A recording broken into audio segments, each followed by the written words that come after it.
বিসমিল্লাহির রহমানির রহিম। আসসালামু আলাইকুম, আদাব। আজকে আমি কথা বলবো যথারীতি ইরানের সর্বশেষ পরিস্থিতি এবং বিএনপির ভারপ্রাপ্ত চেয়ারম্যান তারেক জিয়ার তার নেতাদের নিয়ে কৌশল এবং মির্জা ফখরুলের ডাস্টবিন শফিকের ভূমিকায় অবতীর্ণ হওয়া নিয়ে কিছু কথা।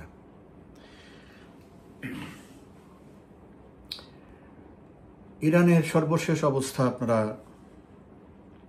জানেন যে গতকাল রাতে ইরানের সবচেয়ে বড় এবং অন্যতম গুরুত্বপূর্ণ পারমাণবিক স্থাপনা ফর্দোতে এবং আরো দুইটি ইস্পাহান সহ আরো একটি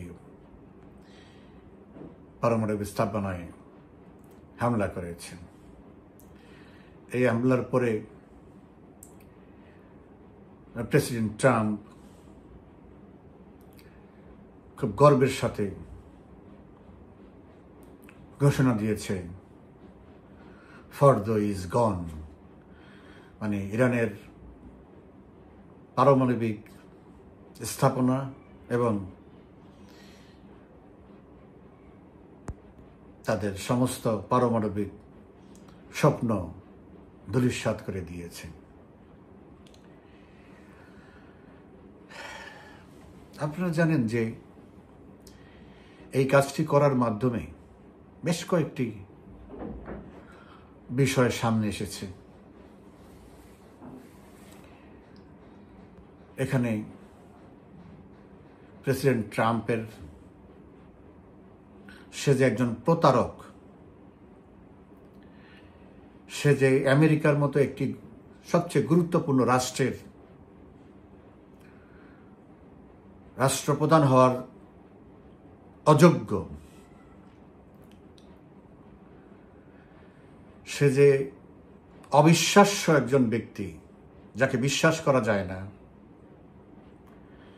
এই ঘটনার মধ্য দিয়ে তিনি তা প্রমাণ করেছেন। এই মাত্র 2 দিন আগে তিনি ঘোষণা দিয়েছেন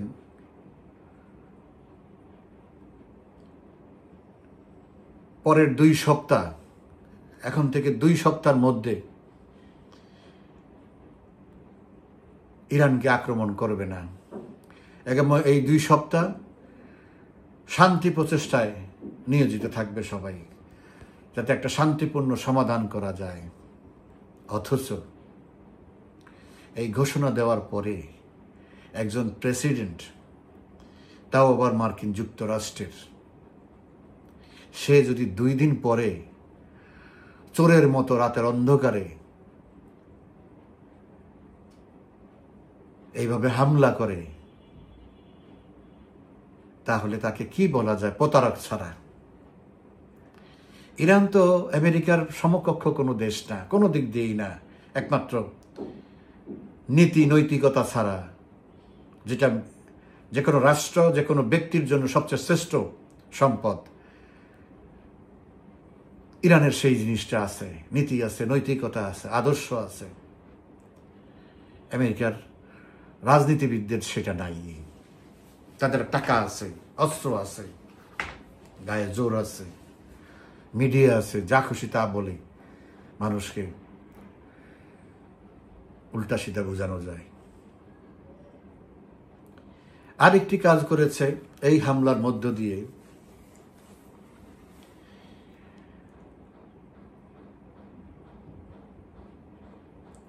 যার জন্য বিশ্বকে ভুগতে হবে। যেমন ইরানের এখন অধিকার হয়ে গেছে প্রতিশোধ নেওয়ার, এবং ইরান আগেই ঘোষণা করেছে আমেরিকা যদি আমার উপরে আঘাত করে, আমি আমেরিকার স্বার্থের উপরে, আমেরিকার বিভিন্ন জায়গায় যেখানে আমার যাওয়ার মতো শক্তি আছে, ক্ষমতা আছে, আমি সেখানে তাকে আঘাত করব। এবং এটা হবে, হয়তো আজ হবে না।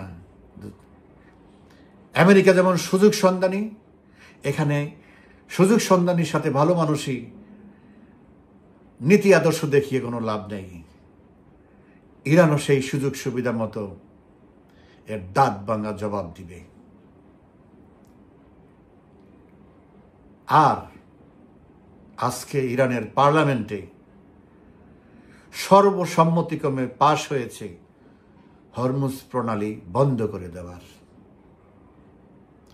এই হরমুজ প্রণালী বন্ধ করে দিলে তেলের বাজার অস্থির হবে, তেলের দাম হু হু করে বেড়ে যাবে, বিশ্বে একটা অর্থনৈতিক অস্থিরতার তৈরি হবে।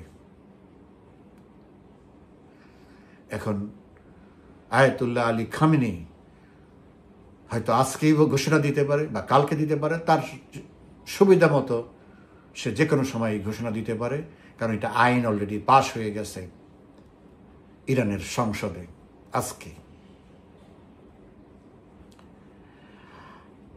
আরেকটি জিনিস হয়েছে, যেটা হচ্ছে ইরান আজকে বেপরোয়াভাবে এবং অত্যাধুনিক মিসাইল, যা এখন গত 9 দিনে ব্যবহার করে নেই, আজকে সেটা ব্যবহার করেছে ইসরায়েলের উপরে। ইসরায়েলের এই জীবাণু বোমা বানানোর কারখানা বা গবেষণা সেন্টার, সেটাকে তুলিস্সাৎ করে দিয়েছে এবং ঘোষণা করেছে ইরান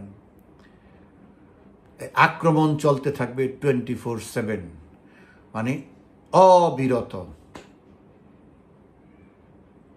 বিরতিহীনভাবে এই আক্রমণ চলতে থাকবে যতক্ষণ না পর্যন্ত তারা মনে করে ইসরায়েলকে উপযুক্ত শাস্তি দেওয়া হয়েছে, ততক্ষণ পর্যন্ত তারা এই আক্রমণ চালিয়ে যাবে।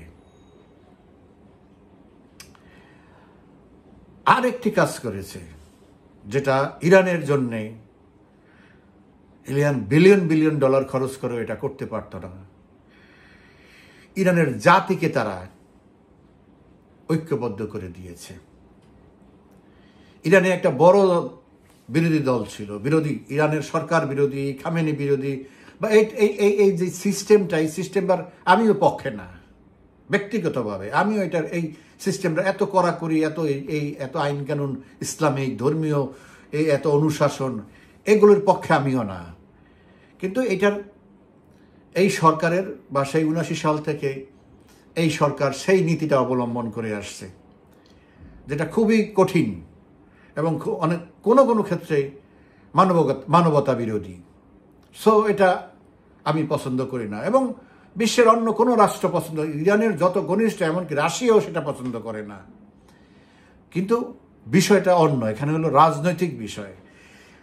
ইরানের একটা বড় অংশ, ব্যাপক বড় অংশ ইরান বিরোধী, এবং কোনো দল বা শক্তি গোষ্ঠী ইরানের রাষ্ট্রবিরোধী, যেমন পশ্চিমাদের আমেরিকার টাকায় চলে, আমেরিকার সিআইএ এর টাকায় চলে, ডিপ স্টেটের বুদ্ধি পরামর্শ সেইভাবে চলে তাদের লোক। কিন্তু এই হামলার পরে আজকে সকল ইরানি জাতি, 9 কোটি ইরানি জাতিকে একজনে পরিণত করেছে, এক জায়গায় নিয়ে আসছে। তারা এখন সকলে বলতেছে, আমাকে বোমা মেরে আমার দেশ, আমি রাজনীতি করি আমার দেশের জন্য, আমার দেশেই যদি না থাকে তাহলে আমি কিসের রাজনীতি করব? সেই কারণে যখন তোমরা বোমাই হয়েছো আমার দেশের জন্য, তার মানে তোমরা আমাদেরকে ব্যবহার করেছো আমার দেশের বিরুদ্ধে, যেটা আমাদের দেশে এখন হচ্ছে। সব দেশপ্রেমিক ইরানবাসী সব এক হয়ে এখন আয়াতুল্লাহ খামেনির পিছনে দাঁড়িয়েছে। আমরা আছি। এটা একটা বিশাল অর্জন ইরানের রাষ্ট্রের জন্যে। এখন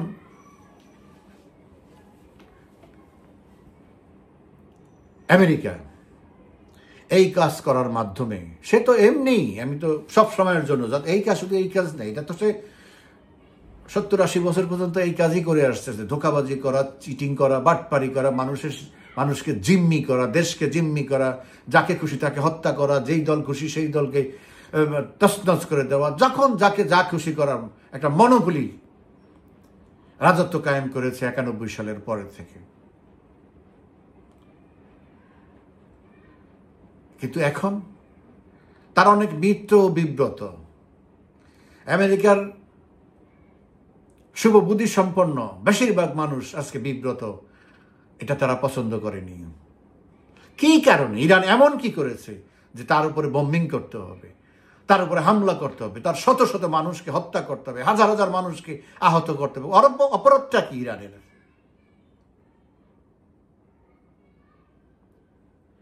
তারা তো বলেছে যে আমরা নিউক্লিয়ার বোমের দরকার নেই, আমরা সেটা করি না। তারপরেও ভুয়া তার নিজের, ট্রাম্পের নিজের 16টা গোয়েন্দা সংস্থার প্রধান তুলসি গ্যাবার্ড, সে নিজে কংগ্রেশনাল কমিটির সামনে সাক্ষ্য দিয়ে বলেছে 25শে মার্চ, সেদিন তার নিয়োগের পরে, তাকে ডিএনআই নিয়োগের পরে, ডাইরেক্টর ন্যাশনাল ইন্টেলিজেন্স নিয়োগের পরে, সে যখন কংগ্রেশনাল কমিটির সামনে সাক্ষ্য দিচ্ছে, তখন সে এটা বলেছে যে ইন্টেলিজেন্স রিপোর্ট বলে আমাদের ইরান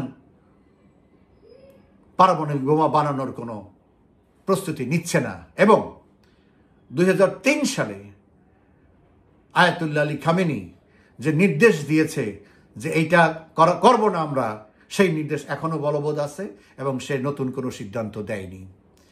এখনই ট্রাম্প বলতেছে সে তার ইন্টেলিজেন্স রিপোর্টকে বিশ্বাস করে না, তাদেরকে কাউকে বিশ্বাস করে না, সে শুধু মোসাদকে বিশ্বাস করে, ইসরায়েলকে বিশ্বাস করে।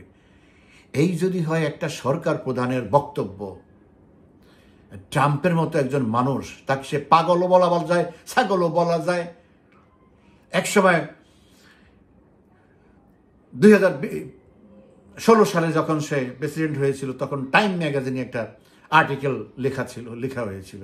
সেখানে একটা জায়গায় লেখা ছিল, আমরা এমন একজন রাষ্ট্রপতি পেয়েছি যার কিডনি নাই, যার ফুসফুস নাই, যার হার্ট নাই। It is really fact, it is fact যে ডোনাল্ড ট্রাম্পের এগুলি কিছুই নেই। আমরা ডোনাল্ড ট্রাম্পকে নৈতিক যে সমর্থনটা করেছিলাম, এটা শুধুমাত্র গত 4 বছরের বাইডেন তার উপরে যে অত্যাচার নির্যাতন করেছে, তাকে কোর্টের বারান্দায় রেখেছে, মামলার পর মামলা দিয়ে তাকে হেনস্থা করেছে, অপমান করেছে, তাকে হত্যা করার জন্য 3বার অ্যাটেম্প করেছে, একবার গায়ে গুলিও লেগেছে। এইসব কারণে আমেরিকার মানুষের, সাধারণ মানুষ, শুভবুদ্ধি সম্পন্ন মানুষের সাথে আমরাও বহির্বিশ্বের মানুষরা যারা একটু খোঁজখবর রাখি, তারাও ট্রাম্পের প্রতি একটা সমর্থন ছিল। এবং সে নির্বাচনের আগে যেসব ওয়াদা করেছে সব উল্টে দিয়েছে, একটাও সে রক্ষা করে নাই। সেই হিসেবে তো সে একটা মুনাফিক, প্রতারক। মানুষকে বলেছে একটা নির্বাচনের আগে, এখন মানুষ করে সে আরেকটা। নির্বাচনের পরে বিজয়ী হওয়ার পরে সে নিজেকে শান্তির দূত হিসাবে আবিষ্কার করেছে। 24 ঘন্টায় ইউক্রেন রাশিয়া যুদ্ধের বন্ধ করার প্রতিশ্রুতি দিয়েছে, ধারে কাছেও যেতে পারে নাই। উল্টা 2 যুদ্ধ বন্ধ করার গাজা এবং ইউক্রেনের যুদ্ধ বন্ধ করার প্রতিশ্রুতি দিয়ে এখন 3টা যুদ্ধ সে চালাচ্ছে, আরো একটা বাড়িয়েছে প্রতারণা করে। এই বোম্বিং এ অর্জনটা কি? কোনো অর্জন নাই, ঘৃণা ছাড়া, মানুষের ক্ষোভ ছাড়া আর কোনো অর্জন নাই। তারা কি পেরেছে ইরানের পারমাণবিক স্থাপনার কোনো ক্ষতি করতে? না, পারেনি। আমি আপনাদেরকে আগেও বলেছি, ইরান বা ইরানের যে মিত্র রাশিয়া, চীন, এরা সবাই জানে আমেরিকার ক্যাপাসিটি কি। আমেরিকার B-2 বিমান আছে, আমেরিকার বাংকার ব্লাস্টার বোমা আছে, যেগুলি প্রতিরোধ্য, কিন্তু এটা একটা ক্যাপাসিটি না, it is not limitless, it has got a limit. সেই লিমিটটা তারা জানে। ওই লিমিটটাকে হাতে রেখে, মাথায় রেখে, সামনে রেখে তারপরে তারা যা কিছু করছে, আমেরিকার ক্যাপাসিটিকে ধরে সামনে রেখে তারা তারপরে বাকিটা করতেছে। তো আগেই বলেছি 200 ফিট নিচে যাবে এই বাংকার ব্লাস্টার, কিন্তু এই ফর্দ যে স্থাপনা এটা করেছে 300 ফিট নিচে।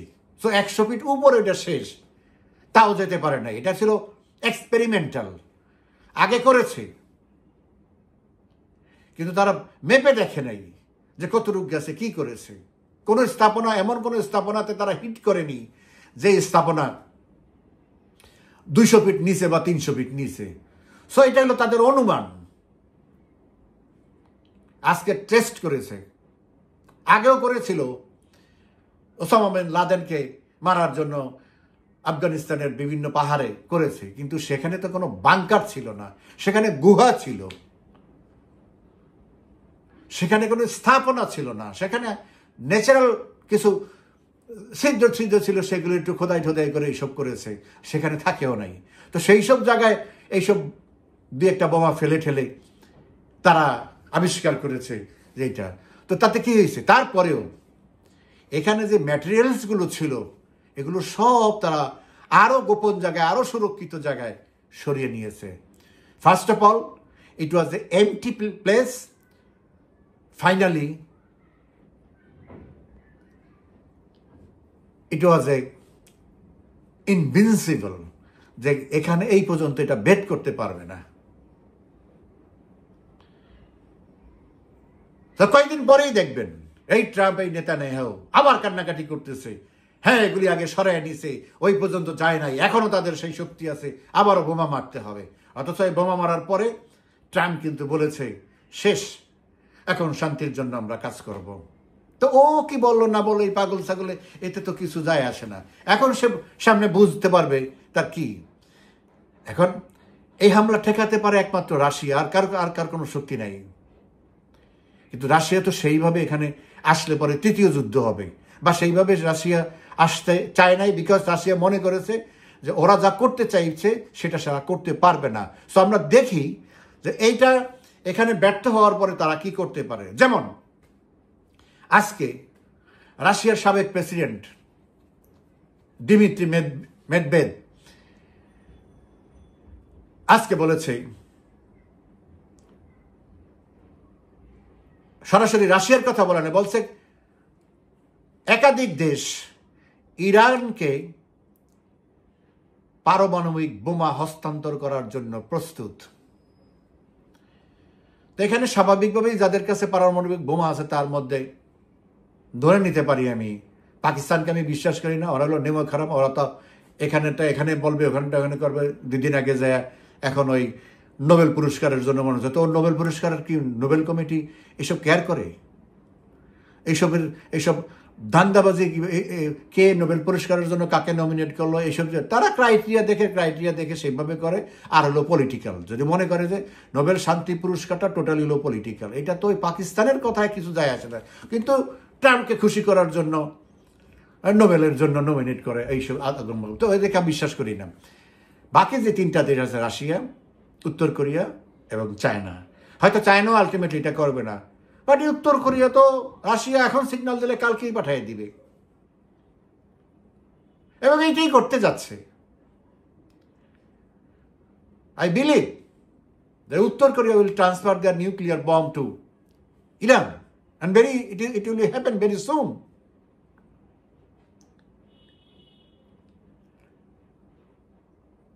মেদভেদেভ কিন্তু প্রভাবশালী, সেকেন্ড ম্যান অফ রাশিয়া। রাশিয়ার যে সিকিউরিটি কাউন্সিল আছে, সেই সিকিউরিটি কাউন্সিলের চেয়ারম্যান হচ্ছে ভ্লাদিমির পুতিন, আর ভাইস চেয়ারম্যান হচ্ছে দিমিত্রি মেদভেদেভ। একসময় প্রধানমন্ত্রী ছিল, একসময় ছিল। রাশিয়ার সবচেয়ে পুতিনের সবচেয়ে ক্লোজ এবং সবচেয়ে বিশ্বস্ত ব্যক্তি হলো মেদভেদেভ। অনেক কিছু সে আগে বলে, পরে সেটা অ্যাকশনে যায় সরকার। তো মেদভেদ আজকে বলছে যে ইরানের এখন কাজ হলো, ইরান তো সে যেটার জন্য চিন্তা ছিল, যে ভয় ছিল, সেটা তো শেষ। এখন ইরানের প্রথম কাজ হলো পারমাণবিক বোমা প্রস্তুত করা, এবং সেখানে যা যা করতে হয় আমরা তাই করব। এটা হলো মেদভেদের কথা, second man of the Russian government. তো সিচুয়েশনটা টার্ন নিয়েছে, এবং এটার জন্য দায়ী এবং কি বলে, এটার দায়ী হলো ডোনাল্ড ট্রাম্প। তো আমরা দেখি আগামীকালকে, আজকে ইরানের পররাষ্ট্রমন্ত্রী মস্কোতে যাচ্ছে, রাশিয়াতে যাচ্ছে প্রেসিডেন্ট পুতিনের সাথে কথা বলার জন্য, কালকে তাদের সাথে মিটিং। সো এটার খেসারত এবং এটার জাহাজ অনেক করা, অনেক ভোগ করতে হবে। ইরানের হিস্ট্রিতে ইরান কোনোদিন পরাজিত হয় নাই, আগেই বলেছি। আলেকজান্ডারও তাকে দখল করতে পারে নাই, পরাজিতও করতে পারে নাই। This is such a nation, invincible nation. দেখা যাক সামনের দিনগুলিতে কি হয়।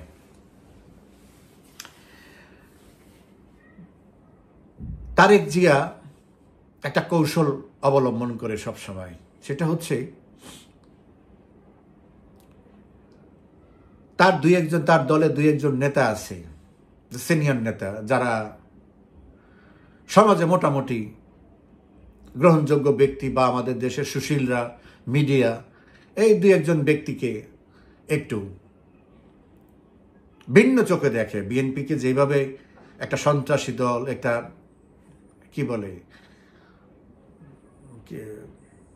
যা খুশি তা করে, যাদের কোনো মানে আগামাথা নাই, আদর্শ নাই, নীতি নাই। বাট এইরকম দুই একজন লোক আছে যারা, যেমন এর মধ্যে যদিও তারা বিভিন্ন দল করে আসছে, যেমন মির্জা ফখরুল ইসলাম আলমগীর, ডক্টর মঈন খান, এই ধরনের কিছু লোক আছে যারা এই কি বলে, গোবরে পদ্ম ফুলের মতো। তো তারেক রহমানের একটা কৌশল হলো, সে কিছু কিছু বিতর্কিত কথা, অগ্রহণযোগ্য কথা বা ফালতু কথা, ফার্স কার্যকলাপ, এগুলো এদেরকে দিয়ে করায়, বলায়। এখন এরা পোস্ট পজিশন, এদের ঠিক রাখতে হলে তারেক রহমান ছোট হোক আর যাই হোক, তার তো কথা শুনতে হবে। তো ওই এদেরকে দিয়া এই বিতর্কিত কথাগুলি বলায়, এই কাজগুলি করে। এরকম ঘটনা শত শত আছে, এগুলি বলা যায় দিনের পর দিন। আমি একটা এক্সাম্পল দিচ্ছি, সেটা হচ্ছে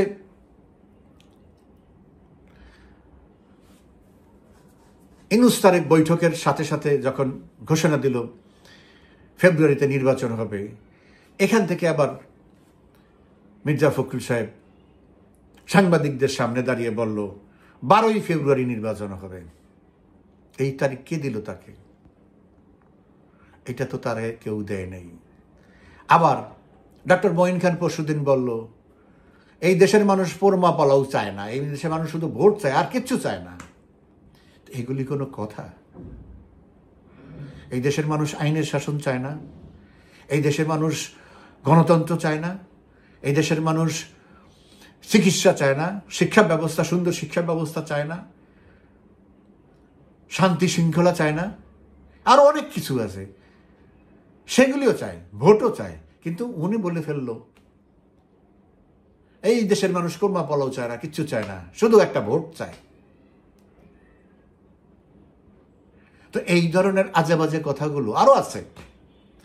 ধরেন গতকালকে বা আজকেও ফখরুল সাহেব এখন অবতীর্ণ হয়েছে ওই ডাস্টবিন শফিকের ভূমিকায়।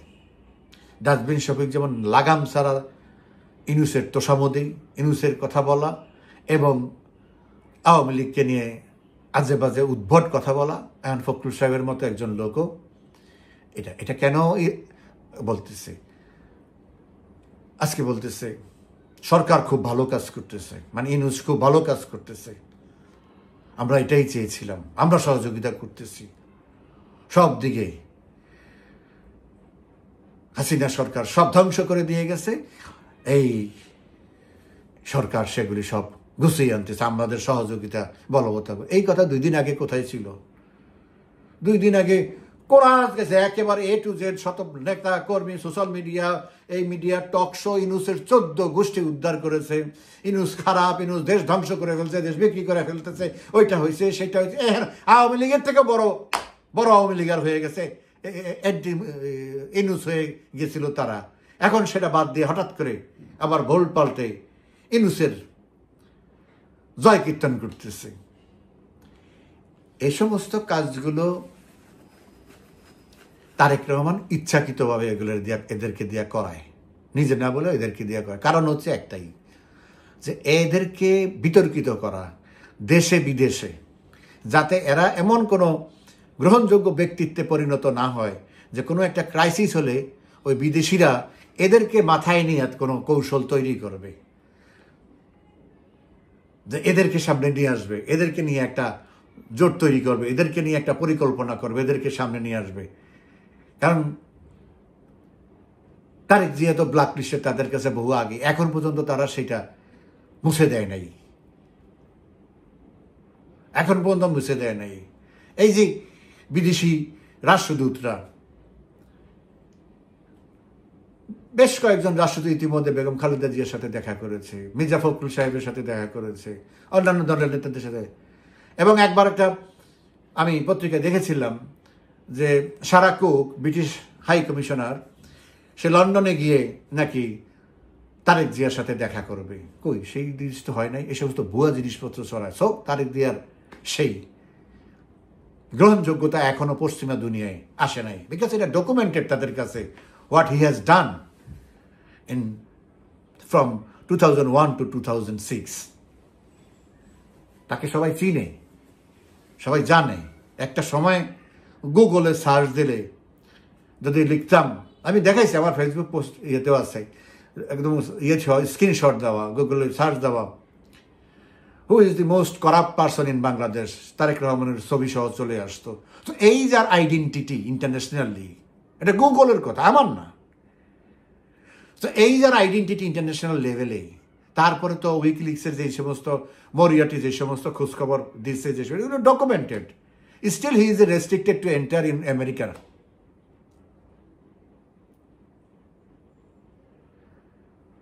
সো যার জন্য তার ভয় হলো যে 7টা সিট জিতলো 2018 সালে, ফখরুল সাহেবকে শপথ নিতে দেয় নাই, বাকি 6 জনেরে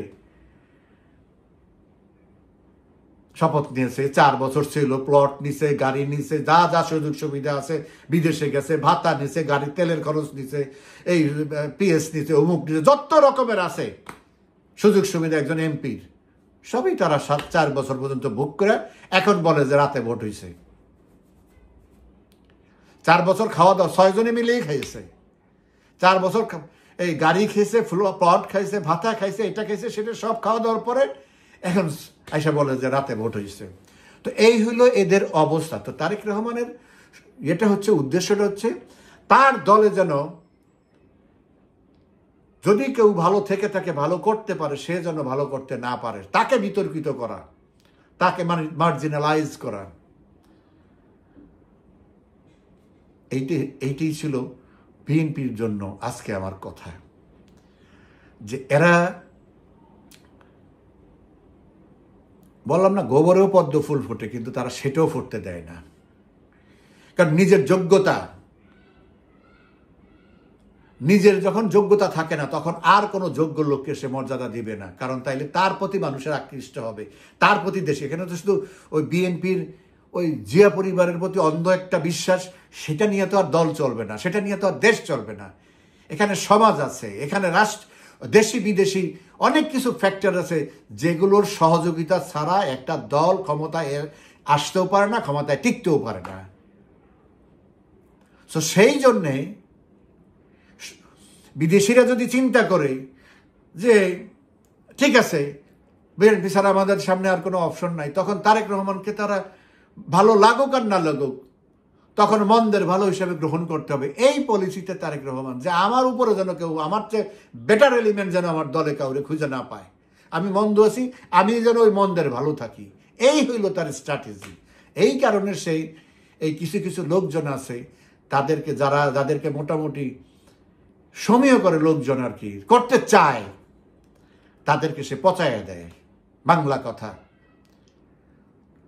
এমন সব জিনিস তাদেরকে দিয়ে বলায় যা তাদের সাথে যায় না, তাদের মুখ থেকে এগুলো আসা উচিত। ফখরুল সাহেবের অনেক কথা আমি শুনেছি ব্যক্তি জীবনে, যেমন ডক্টর ওয়াহিদুদ্দিন মাহমুদ যখন শিক্ষামন্ত্রী, শিক্ষা উপদেষ্টা ছিল, তার এখন তো উনি ওখান থেকে চলে আসে, অন্য লোক দিয়েছেন।